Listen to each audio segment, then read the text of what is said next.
Boa noite. É uma alegria, é uma honra poder estar de volta à tribuna desta casa. Hoje temos, como de costume, algumas pessoas vindo pela primeira vez, sejam todos bem-vindos, né? Alguns retomando com alguma frequência, e já muitos rostos conhecidos, né? Muitos rostos amigos. Isso me deixa um pouco mais tranquilo, né? Vendo esses rostos amigos, porque hoje nós vamos nos aventurar a um terreno um pouquinho mais delicado, um terreno um pouquinho mais pantanoso, né? Porque nós vamos começar a tratar de alguns aspectos, alguns assuntos que para muitas pessoas ainda causa estranheza, para muitos pode parecer uma aberração. Falar de ciência junto com religião pode causar estranheza para muita gente. Falar de ciência, espiritualidade e espiritismo, talvez mais ainda. Então, é neste terreno um pouco pantanoso, nesse terreno um pouquinho, né, de areia movediça que a gente vai tentar trilhar nesses minutos que nos cabe. Então, mas para os desavisados, né, nós não temos a comprovação científica de que Deus existe, não se preocupem, né? Nós não temos uma comprovação científica de que os espíritos existem.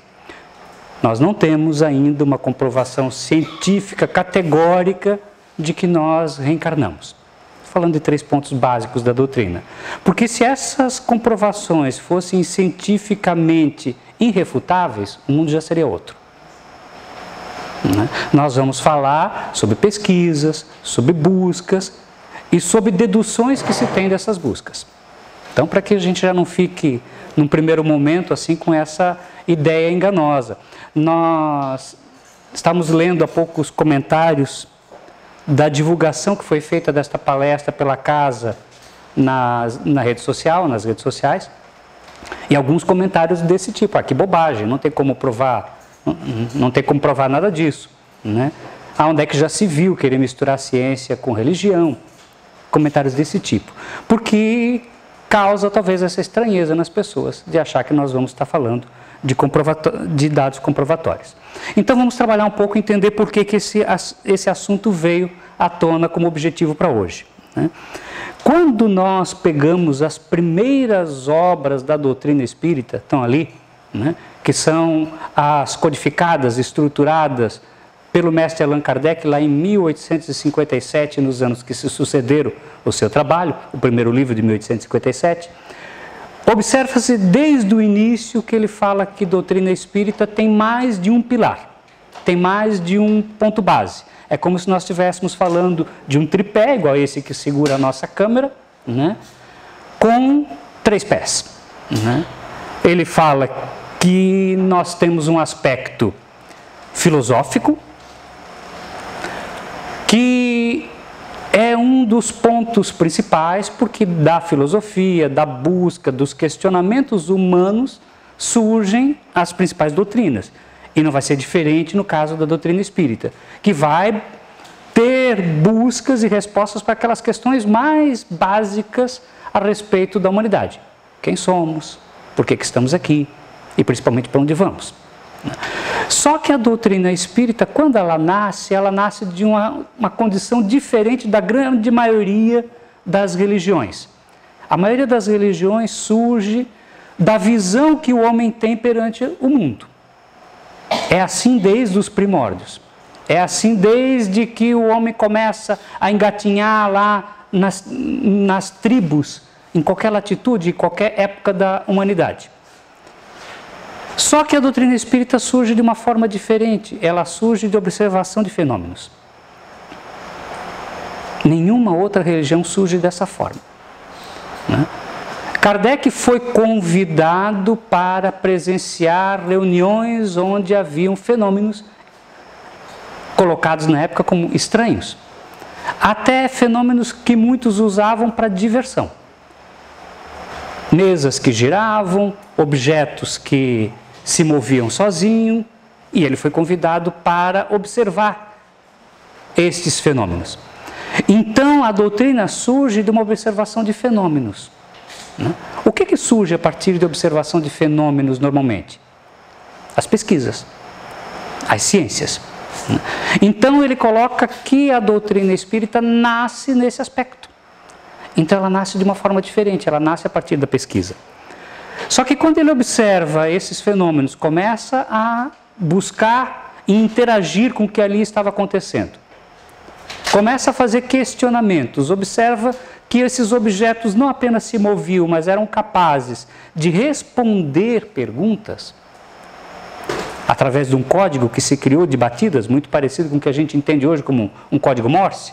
Né? Ele se estabelece ali os primeiros contatos, antes da psicografia, antes de outras formas de comunicação. Né? Há um diálogo e ele diz, objetos não dialogam. Objetos não respondem.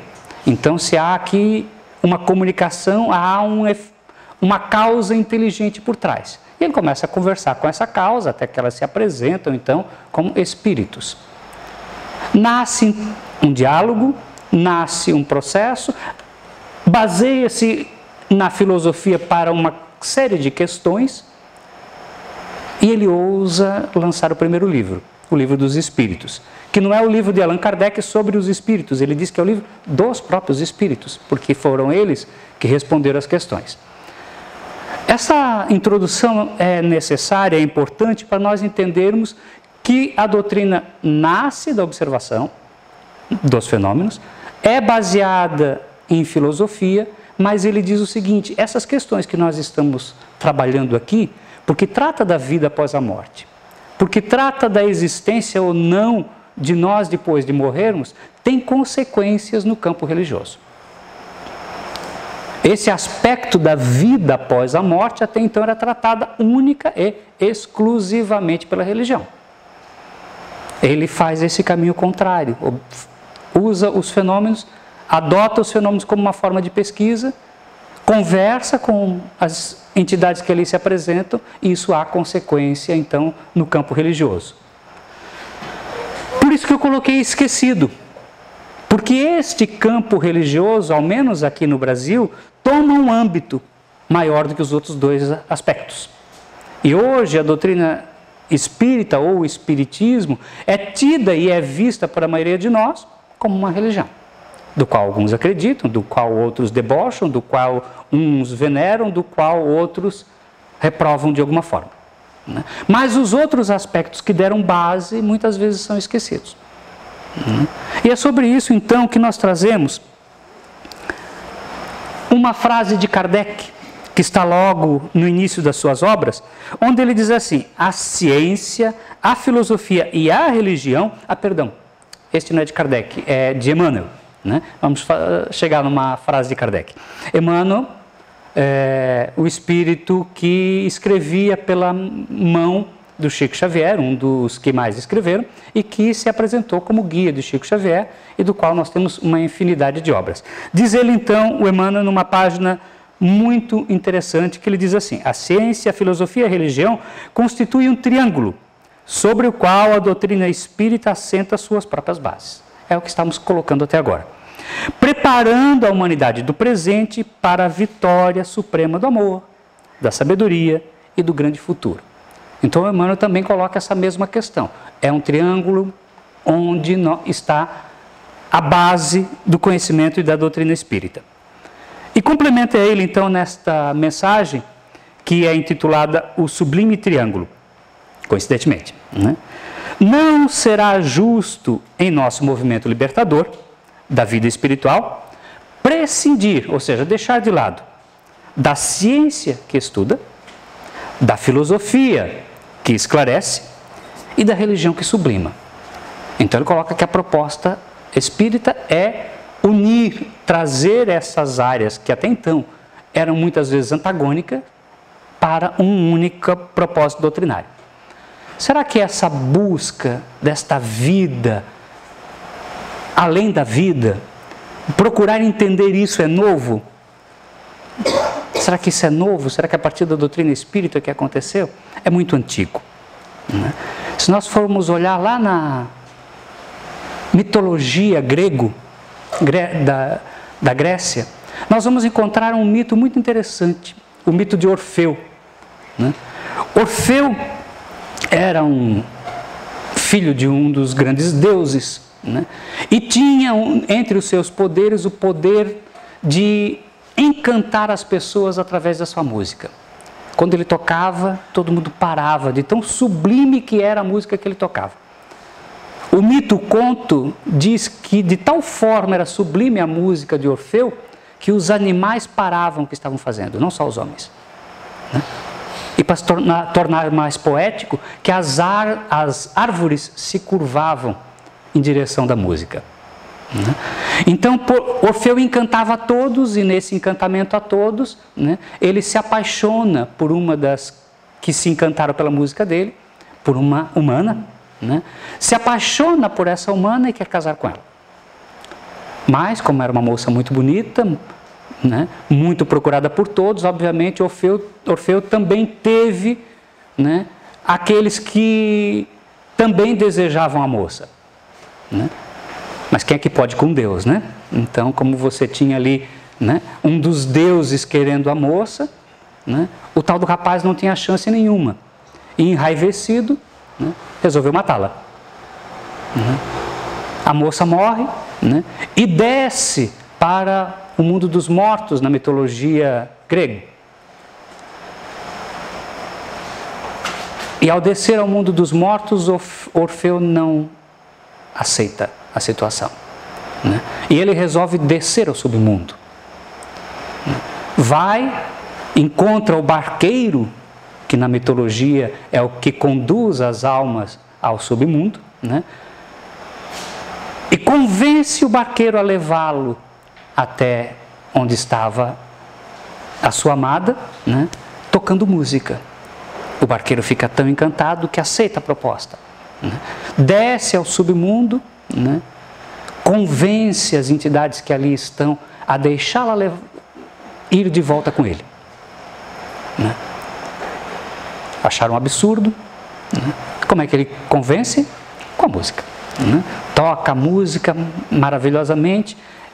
A proposta de Orfeu é aceita, né, mas com uma condição: que até que ele saia e veja a luz do sol, ele não olhe para trás.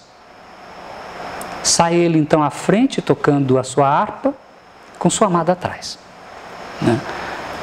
Mas diz o mito que quando estava muito próximo da saída, né, ele, talvez para se certificar, para ter certeza de que estava tudo certo, olha para trás para procurar a amada, e nesse momento ela é sugada de volta e nunca mais ele pode encontrá-la.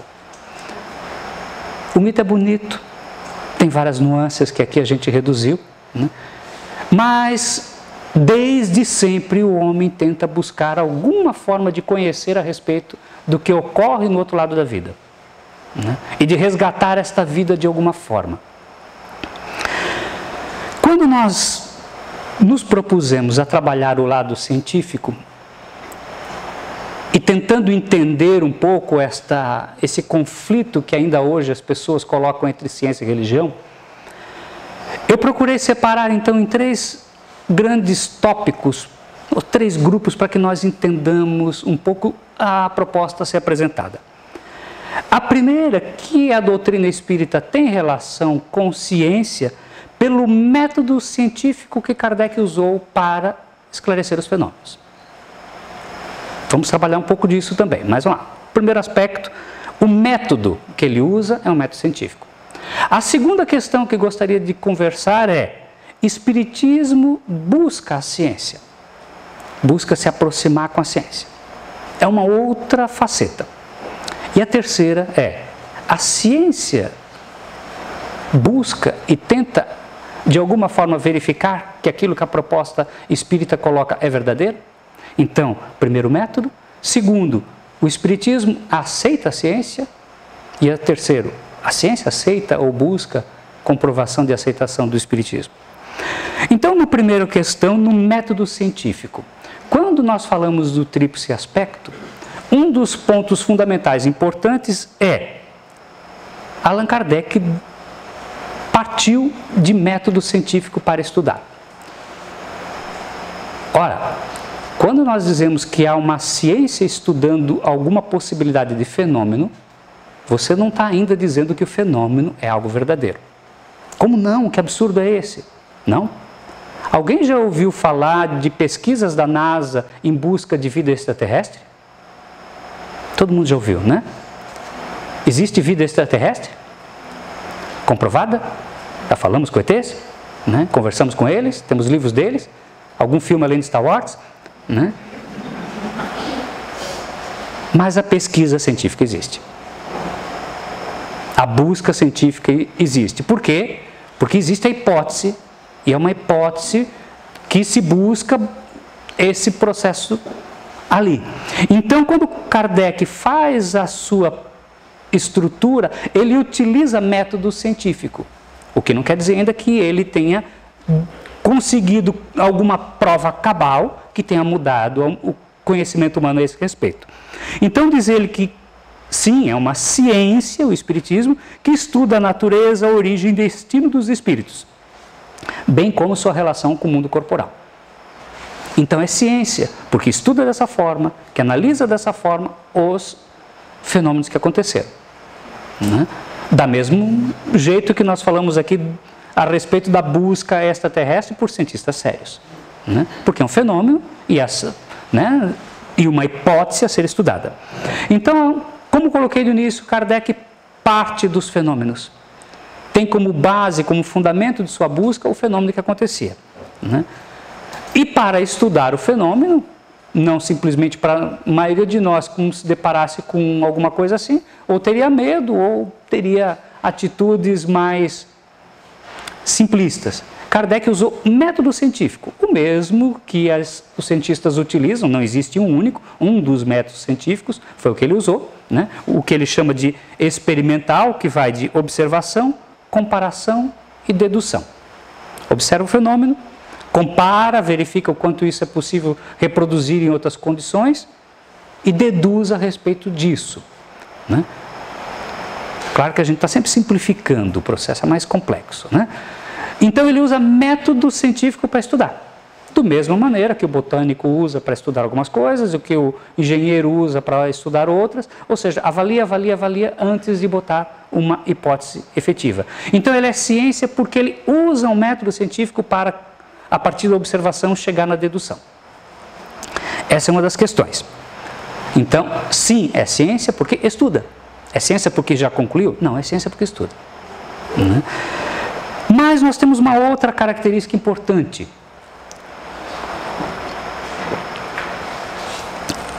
E o que diferencia o Espiritismo de muitas correntes religiosas.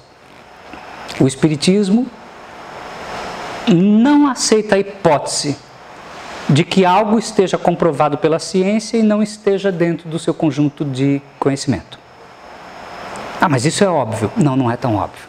Muitas das correntes religiosas ainda colidem com os pensamentos científicos. Muitas das correntes religiosas ainda estão presas a ritos ou a estruturas de conhecimento dogmáticos que a ciência já provou claramente que não é assim que funciona. Não faz muito tempo que as religiões botavam nas fogueiras aqueles que diziam que a Terra era redonda. Né?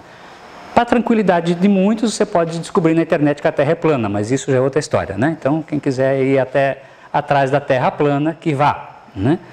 Mas, né, era um ponto que colidia com o conhecimento científico e o conhecimento religioso, ou a ideia religiosa. Kardec fala que não faz sentido nós termos leis materiais regendo o mundo e visões de mundo religiosa que colidam. Porque senão nós temos uma dificuldade de entender o que é Deus. Se nós somos religiosos e aceitamos que tudo que existe na natureza é criação de Deus, né? Como é que nós podemos ter leis materiais criadas por esse Deus e do outro lado explicações morais que não são as mesmas? Então a doutrina espírita traz à tona dos seus estudos justamente aqueles pontos que colidiam com a religião. Né? Enquanto a religião ainda falava e pregava Adão e Eva, a criação do mundo em 7 dias, a criação do homem à imagem e semelhança física de um Deus, né? A ciência estava lá falando de evolução das espécies, estava falando da Terra sendo criada e gerida por milhões e bilhões de anos, né? E Kardec traz e junta isso, falando, não faz sentido. Então Kardec se aproxima o seu conhecimento científico daquilo que ele começou a observar dos espíritos e questiona os espíritos. E começa então a trazer algo que até aquele momento era inédito. Traz a discussão da evolução das espécies. Curiosamente, alguns anos antes do próprio Darwin. Porque o Livro dos Espíritos é lançado antes dos famosos escritos de Darwin. A questão da evolução do planeta. Milagres de Jesus, ele ousa discutir, porque se há um milagre que derroga as leis da natureza, então nós temos alguma coisa errada. Porque se as leis da natureza foram criadas por Deus, por que Deus teria que derrogar as suas próprias leis? Começa a discutir o processo da criação do homem, a vida em outros planetas e assim por diante. Então é uma busca que transforma a ciência em algo a ser estudado por aqueles que são religiosos. Porque é uma forma de entender a própria criação e o próprio Deus. Um dos seus livros, A Gênese, Kardec elenca uma série desses assuntos e liga religião com ciência. Então, aqui eu coloquei alguns tópicos iniciais aqui. É um livro fantástico, quem não leu ainda, aproveite. Mas é um livro de 1800 e pouco, atualíssimo. Que vai tratar de todas essas questões do mundo científico, trazendo e fazendo o paralelo e explicando a visão espírita, que nada mais é do que a visão científica do processo. Demonstrando que sim, a Terra evoluiu e que isso faz parte do processo do Criador. Faz parte daquilo, da estrutura do que o Criador trouxe para nós. Mas lá Moisés fala diferente. Será que ele fala diferente ou ele só fala de uma forma metafórica? Kardec chega a fazer a comparação da Gênese de Moisés com aquilo que a ciência já descobriu a respeito da criação do mundo. E vai verificar que não existem incoerências, desde que nós olhemos para aqueles processos chamados dias como períodos. Onde você coloca os dias da criação, entendemos como períodos. E ele vai ver que, inclusive, a sequência está quase idêntica ao que a ciência descobre. Então, são esse tipo de buscas e conhecimentos que Kardec começa a colocar e faz essa ponte para nós entre espiritismo e ciência. De tal forma que ele nos diz assim: caminhando de par com o progresso, o espiritismo jamais será ultrapassado. Que pretensão, né? Quer dizer que o espiritismo está completo, nunca vai ser ultrapassado? Não, leiamos inteiro. Porque se novas descobertas lhe mostrarem estar em erro acerca de um ponto qualquer, ele se modificará nesse ponto. É uma doutrina aberta. Como tem que ser as ciências, porque senão nos tornamos dogmáticos. E dizemos assim, nós acreditamos nisso e ai de quem falar ao contrário. Não, ele fala que é um processo aberto. Levanta todas essas hipóteses, conversa com a espiritualidade, os espíritos se apresentam como sábios e conhecedores, mas entretanto, se algum ponto do que estiver colocado ali, a ciência descobrir que está equivocado, o espiritismo tem que se mudar, tem que alterar esse ponto, porque senão estaria indo ao contrário dos conhecimentos. Vocês têm ideia do que já foi descoberto no ramo da física, biologia, química e tantas outras ciências de 1857 para cá? Dá para ter ideia do número de descobertas que tivemos de lá para cá? Há quem diga que nos últimos 50 anos nós produzimos mais conhecimento do que toda a história humana. Einstein é depois dele, física quântica é depois dele, teoria da relatividade é depois dele, tantas e tantas outras descobertas. Sabe quantos pontos a doutrina espírita teve que se reformar porque as descobertas científicas contradizeram o que os espíritos falaram? Até hoje nenhuma. Nenhuma das descobertas mais atuais da ciência contradizem um ponto sequer. daquilo que os espíritos colocaram. Então nós temos o contrário, nós temos muitas coisas que foram faladas, que na época sequer conversavam, sequer fazia sentido, né? E depois foram se comprovando. Temos mais uma série de outras coisas sem comprovação, o que não quer dizer que está comprovado o inverso, que é bem diferente, né? Então algo que ainda não foi comprovado é algo que foi revelado antecipadamente e que a ciência busca de alguma maneira comprovar ou negar aquele fato. Mas nenhum dos pontos até hoje precisou ser alterado. É um grande mérito, é verdade, né? Mas não deixemos de lado o alerta de Kardec. Todo esse processo estruturado também por homens, e que podem ser falíveis e pode haver falhas nesse processo, né? Mesmo tendo vindo as informações do mundo espiritual, passou por todos os processos humanos, né? É o médium que transcreve, é aquele que organiza o livro, é traduções, etc. Alguma coisa pode se perder? Pode. Tá? E é isso que ele fala. Se algo estiver errado, há que se mudar. E se a verdade nova se revelar, ele a aceitará. Porque senão ele não é científico, senão ele é dogmático, né? Então esta é a segunda visão. A primeira, que ele utiliza um método científico, e porque utiliza um método científico, ele se baseia nesse método para criar a doutrina. Então a doutrina é científica, né? E sim, a doutrina espírita não nega a ciência, ela busca amparo. O espiritismo tem esse amparo com a ciência, porque ele faz o caminho contrário, ele traz os conhecimentos para dentro.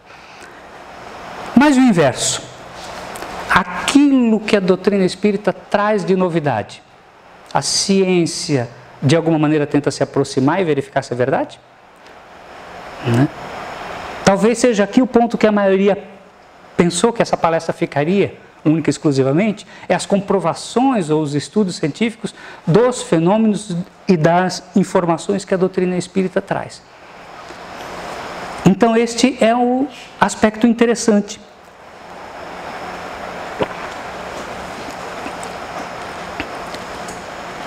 E poderíamos usar aqui inúmeros exemplos de como a ciência tem procurado estudar,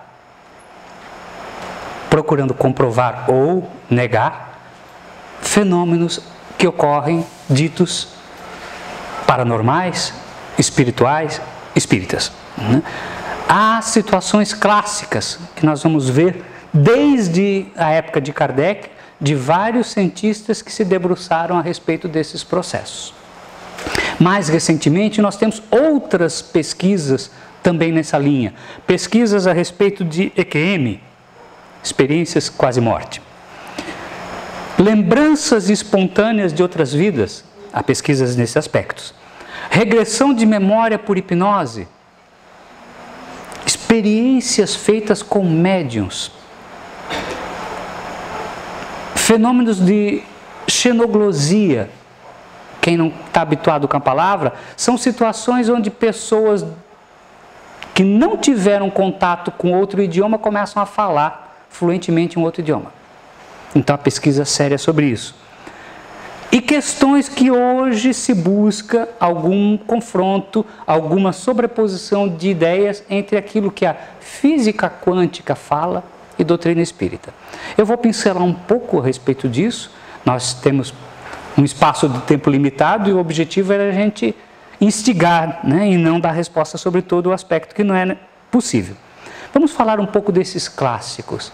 Desde que o Espiritismo vem à tona com os primeiros livros, como falei, inúmeros cientistas se debruçaram sobre essas pesquisas. Eu trouxe alguns, né? Alexandre Aksakov, se alguém conseguir falar melhor que eu, por favor, fique à vontade. Aksakov, agora ficou bonito, obrigado. Né? Diplomata, filósofo, jornalista, tradutor, escritor, pesquisador espírita. Né? Cesare Lombroso, italiano, psiquiatra, cirurgião, higienista, criminologista, antropólogo, cientista. Todos eles com livros e pesquisas catalogados sobre os fenômenos.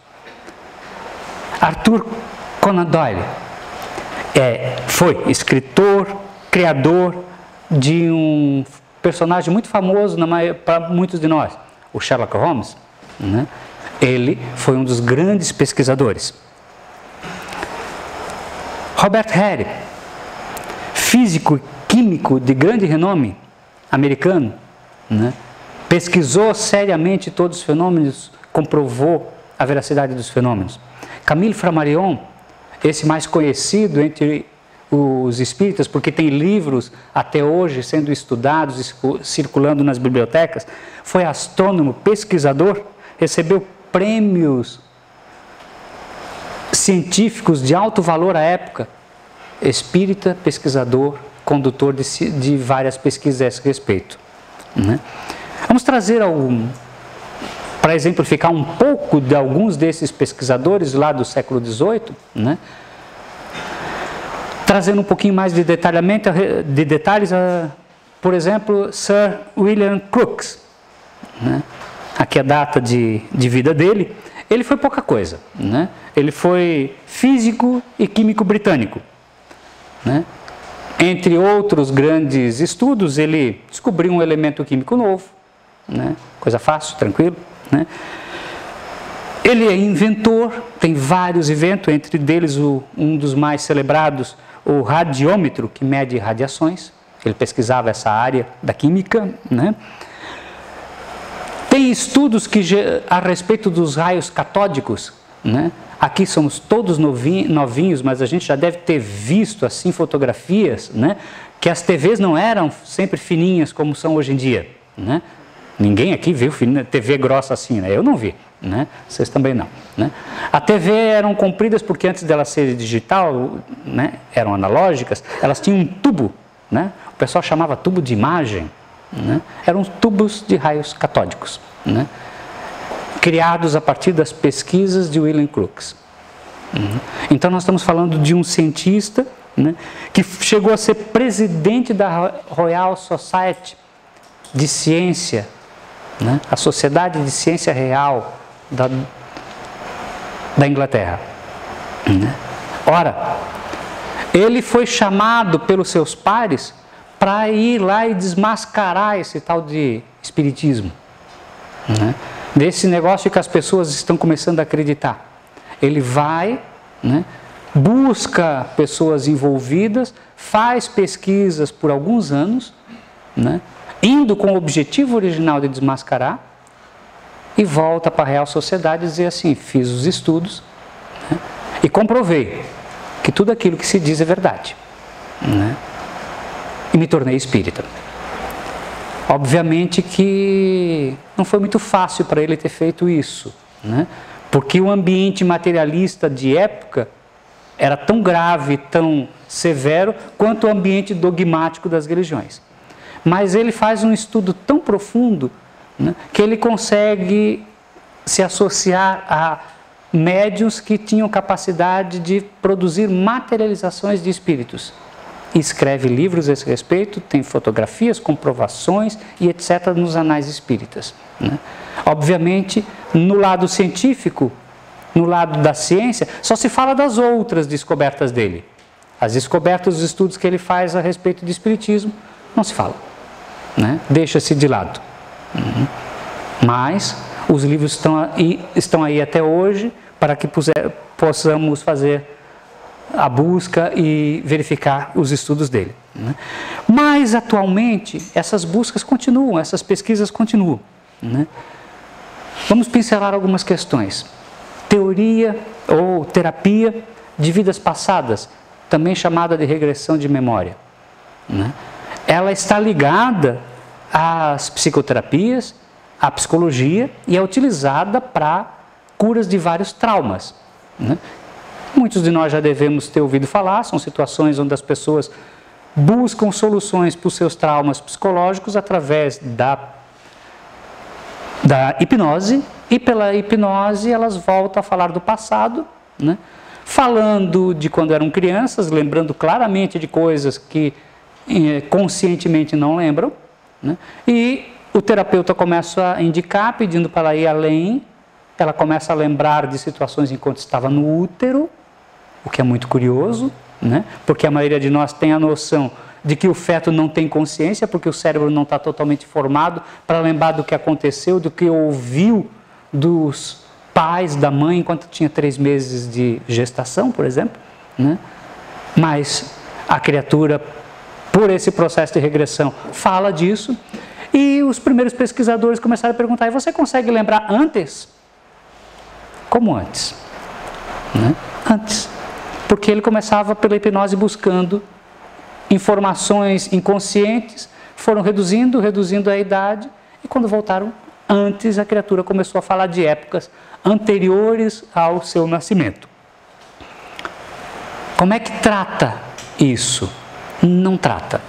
Para não ter o choque com a ciência, o que faz os terapeutas que trabalham nesse processo? Dizem que não interessa para eles se aquilo é verdade, se aqueles relatos são verdadeiros, né? Ou se é a criação do inconsciente. E dizem assim, de uma forma ou de outra a pessoa precisa ser tratada. Né? Se ela está tendo um trauma por causa de alguma coisa que viveu numa outra vida, ou se ela está fantasiando, se o inconsciente dela fantasia, a terapia é válida da mesma forma. Então, para não criar e não adentrar num terreno que muitas vezes vai ter o choque da religião, ou o choque do materialismo, o que fazem os terapeutas? A gente aplica a técnica e não se questiona. Fica fácil assim, né? Mas é a maneira com que encontraram para conseguir trabalhar o processo. Né? E não dizer que é uma técnica espírita, uma técnica espiritualista ou ligada a qualquer religião. Né? Trabalha um assunto com o relato da pessoa e para por ali. Né? Mas há outros pesquisadores em outras áreas que tentaram ir mais a fundo e não negaram a hipótese efetiva de que esteja se falando de reencarnação. Né? Ian Stevenson é um psiquiatra norte-americano. Né? Ele começou a pesquisar relatos espontâneos de crianças que diziam, espontâneos, agora sem hipnose, né? De crianças em tenra idade que diziam já ter vivido antes. Né? Então ele pesquisa mais de 3.000 casos, e pesquisar significa assim, onde é que ele, em determinado local tem alguém falando a respeito disso, ele vai nesse local, entrevista a criança, entrevista os pais, entrevista os outros ali fora, para entender se de alguma maneira aquele relato poderia ser construído, né? E depois ele busca a autenticidade dos relatos. Nem sempre muito fácil, porque a pessoa está falando de 100 anos atrás, 200 anos atrás, né? Ele vai buscar se aquele local existe, né? Se existiu, a pessoa relata que participou de uma guerra, se aquela guerra está catalogada em algum lugar, né? Se aquela batalha existiu e assim por diante. Então ele pesquisa mais de 3.000 casos, analisa inclusive marcas de nascença, né? Para os casos de morte violenta, e a pessoa diz: olha, está vendo essa marca aqui? Foi aqui que eu fui ferido e morri. Né? Então ele começa a fazer essas análises, tem inúmeros livros a respeito, né? E essas pesquisas são pesquisas ainda, é claro, não conclusivas, mas muito interessantes, com resultados excepcionais. Né? O Hudson, há 2 décadas, ele investiga também processos de lembranças espontâneas. Então são pesquisadores que estão nesta linha de olhar para as lembranças de crianças e tentar fazer relações com o processo de vida passada. Né? Vocês sabiam que no Brasil tem pesquisas sérias a esse respeito? Para a gente não ficar só nos casos americanos. Né?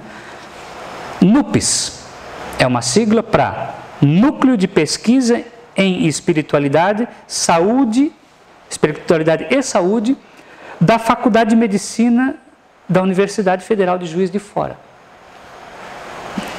Vamos tentar traduzir? Existe um núcleo de pesquisa dentro de uma universidade de medicina a respeito de espiritualidade e saúde. Tem relação com quem vai em algum ambiente religioso do mais diverso? Tem alguma relação com saúde? Eles fazem pesquisa a esse respeito. Ah, mas é pesquisa de quê? Para ver efeito placebo? Não. Eles chegam a pesquisar pessoas que vão em trabalhos específicos de sessões mediúnicas, querem saber resultados disso. Medem, fazem pesquisas, fazem estatísticas, assim por diante. Tem inúmeros artigos publicados sobre pesquisas sérias a respeito de curas em cirurgias espirituais. Sabe aquela coisa que as pessoas dizem, tem gente que acredita, eles não ficam, não acreditam, tem gente que acredita. Ele vai lá verificar, né, se houve uma cirurgia espiritual, né, em alguns casos, né, nesse Brasilzão de meu Deus, há todo tipo de processos, tanto dentro das casas espíritas quanto outras casas espiritualistas, né, em que há médios de cura. Então eles vão lá verificar, tinha aqui realmente um exame anterior ao processo que ele veio na cirurgia espiritual, tinha um exame, era curável, não era, cadê aqui o resultado?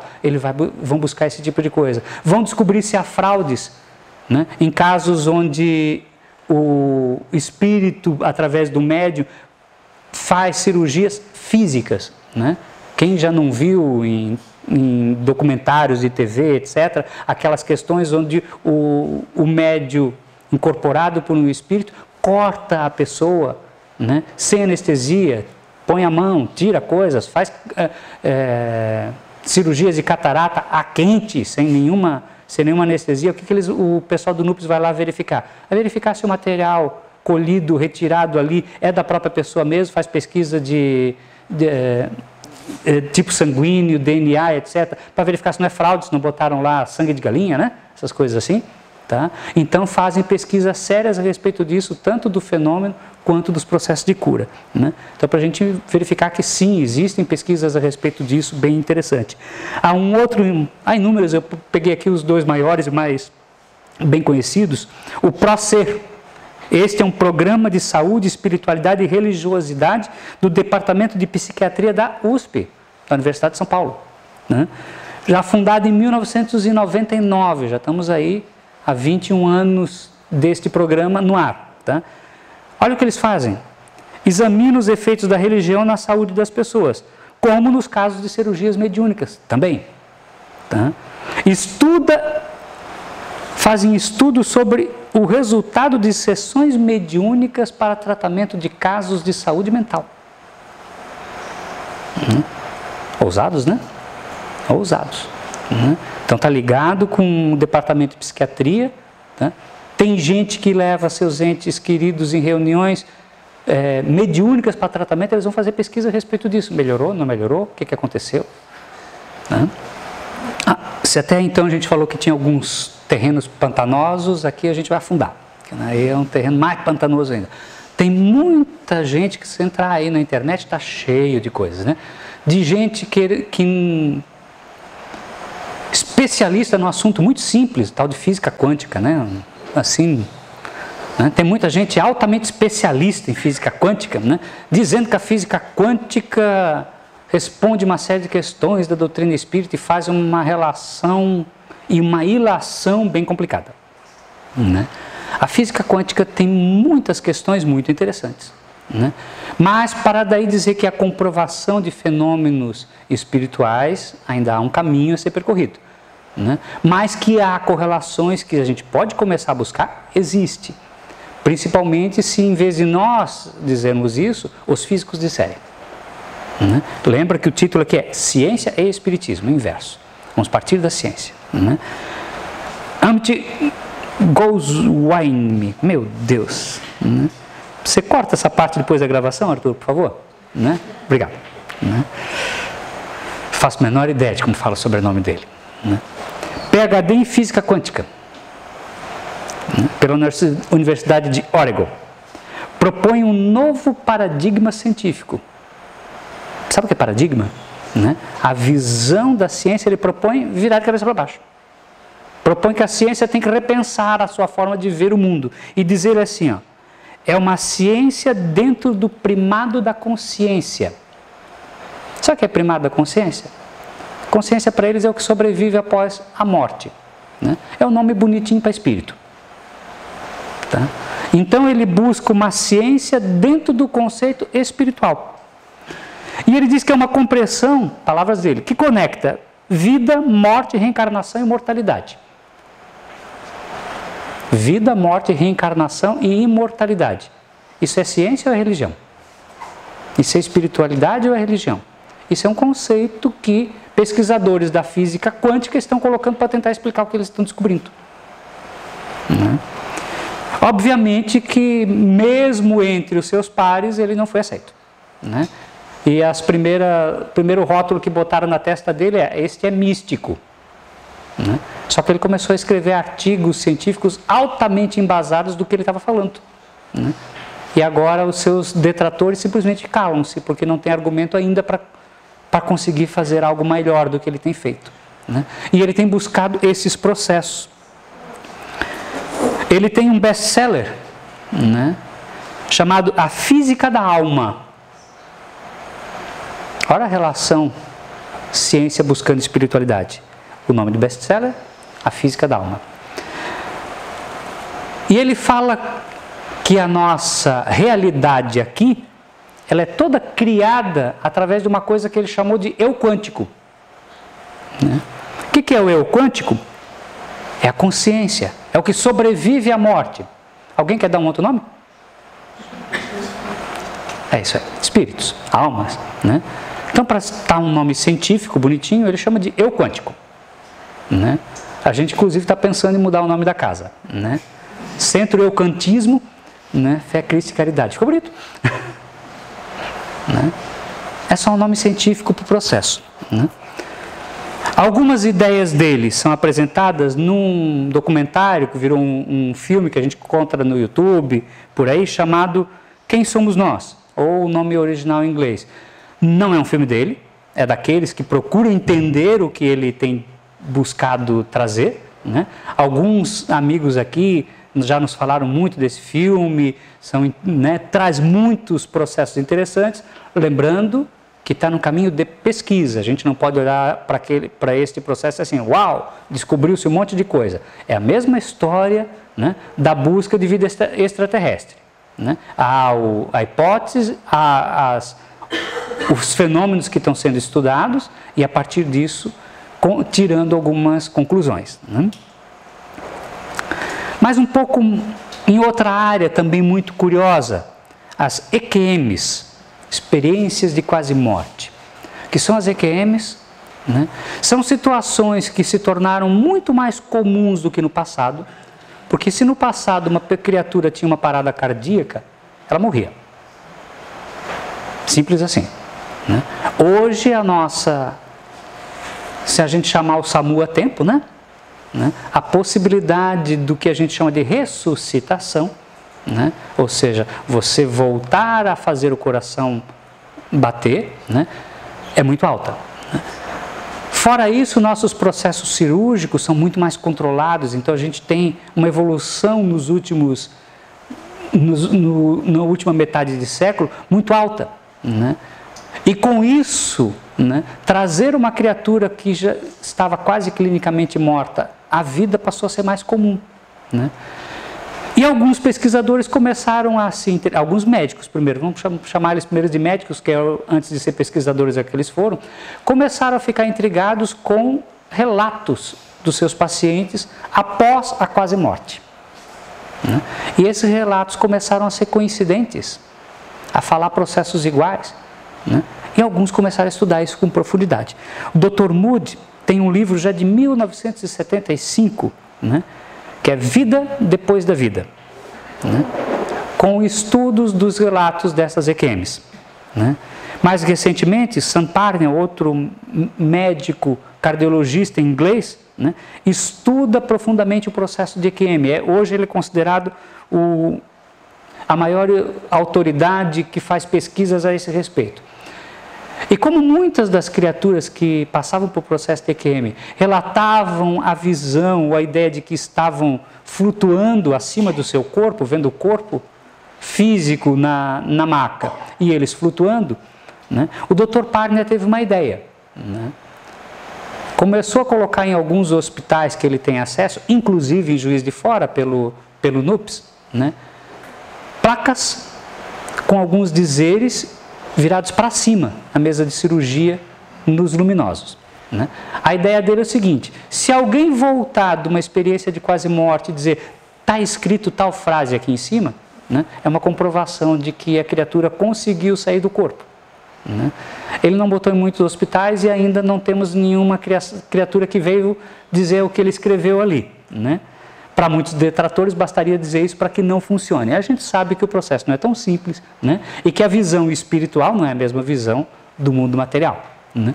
Mas é uma busca científica ao processo. Eu trouxe aqui, já é um pouco antigo e essa casa já viu isso, mas para exemplificar eu trouxe um vídeo de depoimento de EQM. São 3 minutinhos, você topa ver? Para a gente entender do que a gente está falando. Capricha no som aí, Acácio.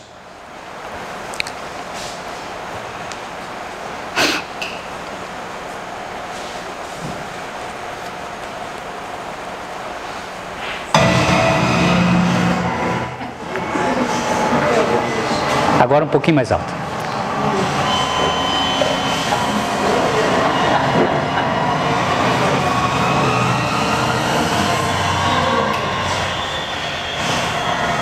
Pode botar um pouco mais alto, por favor.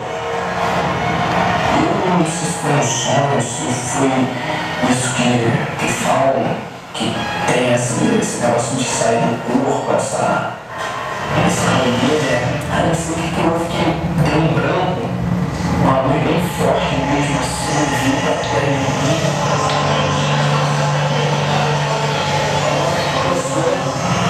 Totalmente diferente. Uma coisa muito. Uma parada muito grande. Eu acho que ela tentando me dizer uma coisa que me falar. Existe que a pressão dele estava próxima de zero e a sorte do Chiquinho. E se de um momento a gente que a lesão hepática, a lesão no fígado e aí sem Mais alto.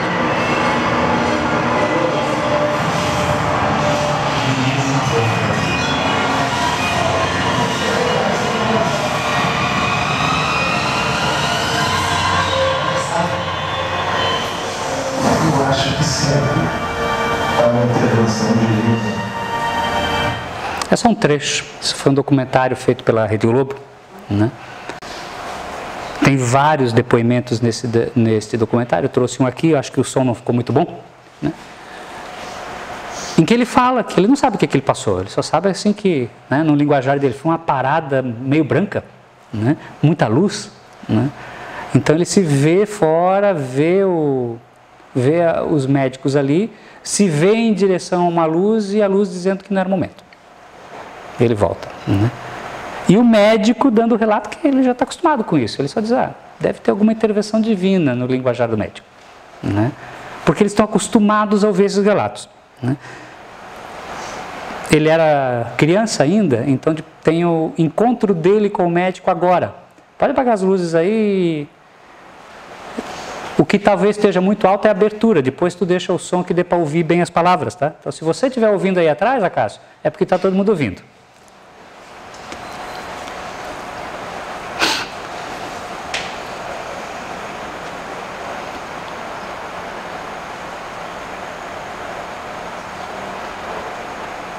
Algumas pessoas não têm essa experiência e outras têm, né? Além do problema físico do cérebro, da memória, há também um merecimento. Acho que algumas pessoas necessitaram passar por essa experiência para voltar e ter uma modificação na sua vida, na sua trajetória. De um modo geral, eles focam-se muito menos, com muito menos medo da morte, tornam-se acreditando muito mais numa sobrevivência após a morte.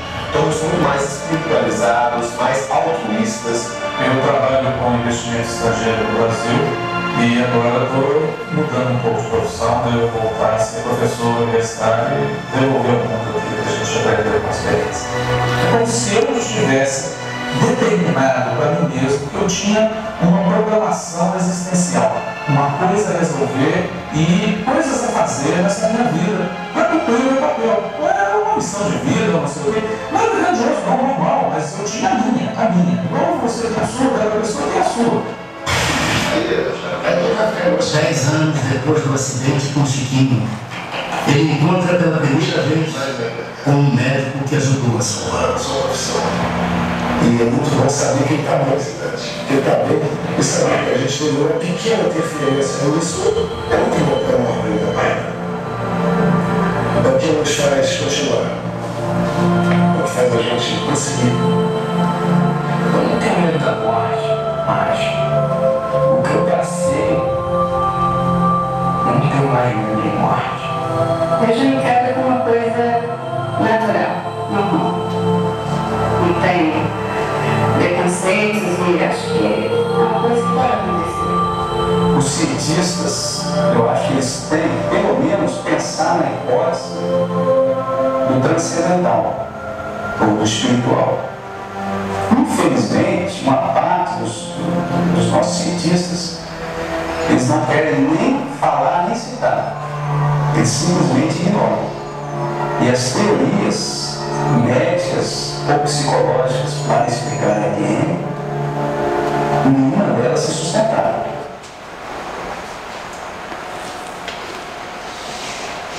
As pessoas que passam pelo processo, segundo os depoimentos, mudam de vida. Porque a pessoa já não tem mais dúvida de que ela sobrevive à morte, porque ela experimentou esse processo.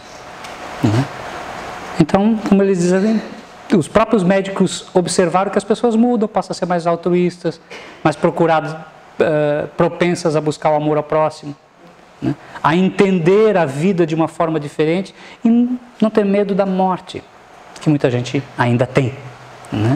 Então são experiências fortes para aquelas pessoas, e se há explicações, ou tentativas de explicações que não sejam espirituais, que muitos ainda acham que é o cérebro que entra em parafuso, etc., tudo bem, para essas pessoas não.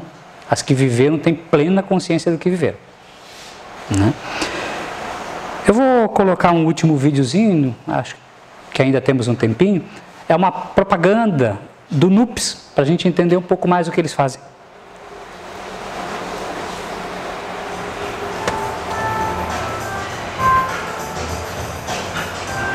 Pode botar mais alto. A criação da TV NUPS vem da necessidade de produção de material audiovisual digital de qualidade, acessível e confiável para pesquisadores, alunos e todos os interessados nas interfaces ciência, espiritualidade e saúde.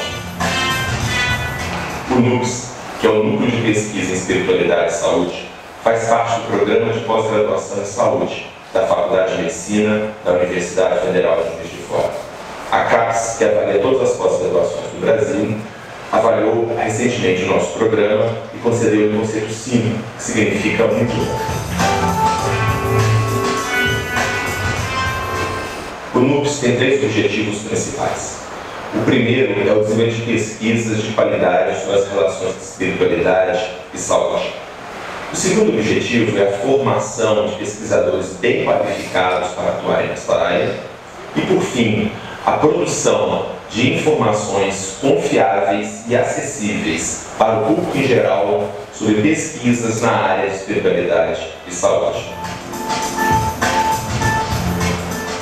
O NUPS é composto por professores, pesquisadores, pós-doutorandos, alunos de graduação e de pós-graduação de diversas áreas, como medicina, incluindo psiquiatria, neurologia, cirurgia e doenças infecciosas, bem como profissionais oriundos da área da psicologia, filosofia, história, estatística, entre outros. Por ser um grupo de pesquisa acadêmica, o NUPS não está vinculado a nenhuma corrente filosófica ou religiosa. Congregamos pesquisadores das mais diversas perspectivas filosóficas e diferentes visões de mundo. O que nos une de verdade é o interesse, a vontade de investigação rigorosa e não dogmática da interessante, desafiadora e instigante relação entre ciência, espiritualidade e saúde.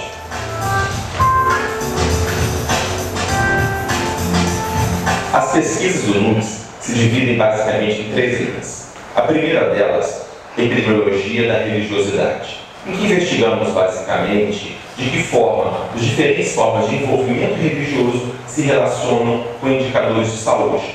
Por exemplo, o quanto a frequência de serviços religiosos se relaciona com o uso de álcool.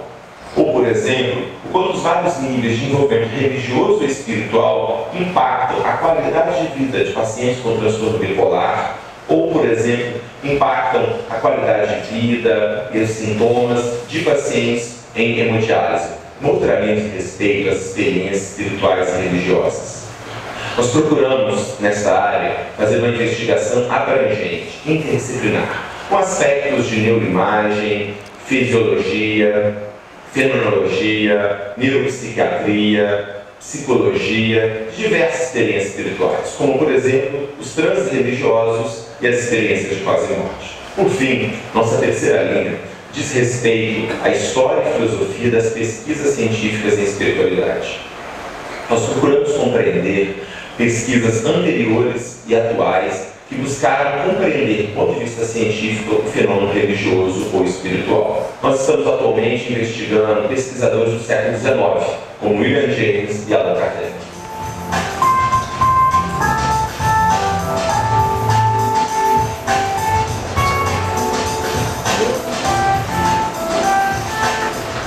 Vou repetir a última frase dele.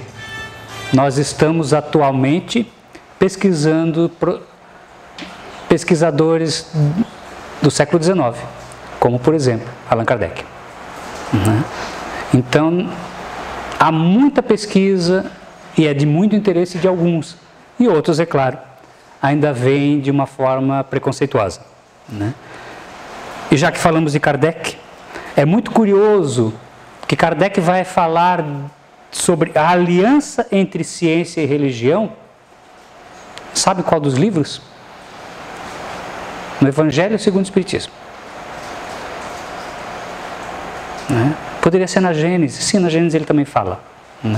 No Livro dos Espíritos está cheio de questões a respeito. Mas quando ele vai fazer um livro que vai comentar e explicar o Evangelho, os Evangelhos, ele coloca lá na introdução, no primeiro capítulo, um capítulo que chama Aliança entre Ciência e Religião.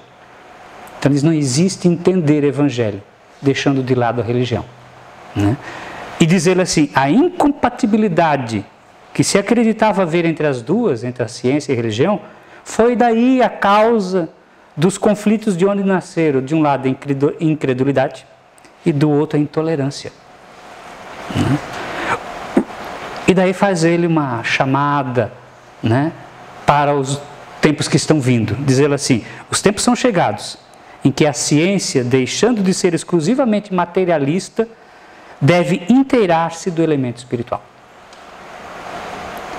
Não nos iludamos. O dia que a ciência comprovar efetivamente qualquer um desses pontos que discutimos agora, a humanidade muda. Porque hoje a maioria da humanidade tem crença a respeito da vida após a morte. Com várias maneiras diferentes de pensar, mas crença. Alguns acreditam de uma forma, uns de outra, uns falam de reencarnação, outros falam de paraíso. Alguns falam que existe Deus, outros que não. O que acontece se houver efetivamente comprovação por qualquer um dos caminhos, ou por mais de um dos caminhos que aqui estão? Será que a humanidade estaria preparada para dizer efetivamente é assim que ocorre? O que a sua religião dizia desse jeito, você vai ter que mudar. Porque a ciência provou que não é. O que a sua filosofia dizia de tal forma, dizia que se acabava tudo com a vida, assim que o corpo se vai, a vida física se vai, agora você vai ter que mudar o conceito, porque a ciência provou que não é mais assim. Então é uma busca importante e necessária para a humanidade, porque o dia que nós tivermos uma comprovação categórica, muda tudo. Muda muito mais do que possamos imaginar. E foi por isso, então, que Kardec nos colocou a famosa frase, lá também no Evangelho segundo o Espiritismo. Ao estudar o Evangelho. No capítulo 17 diz ele, fé raciocinada é o título. Que não há fé inabalável, senão aquela que pode encarar a razão face a face. E não numa época, em todas as épocas da humanidade. Essa é a proposta espírita. Termos uma relação com a racionalidade de tal forma de que aquilo que nós acreditamos tem que ter busca e pesquisa. E nós temos nos livros e nos conhecimentos espíritas a possibilidade de dizer que esta busca está muito próxima do resultado final. Está na hora dos pesquisadores e de outros núcleos aparecerem para começar a pesquisar de tal forma esses fenômenos que são tão volumosos, tão inumerosos e tão possíveis de ser pesquisados, que essa busca está muito próxima de um resultado final, desde que se permita essa pesquisa. O tempo já estouramos um pouco, nós agradecemos, até tinha a pretensão de abrir um pouco para a conversa, obviamente não dá mais tempo, mas eu estou à disposição se alguém quiser trocar alguma ideia depois do encerramento. Entrego a palavra para o Paulo e muito obrigado pela atenção de todos.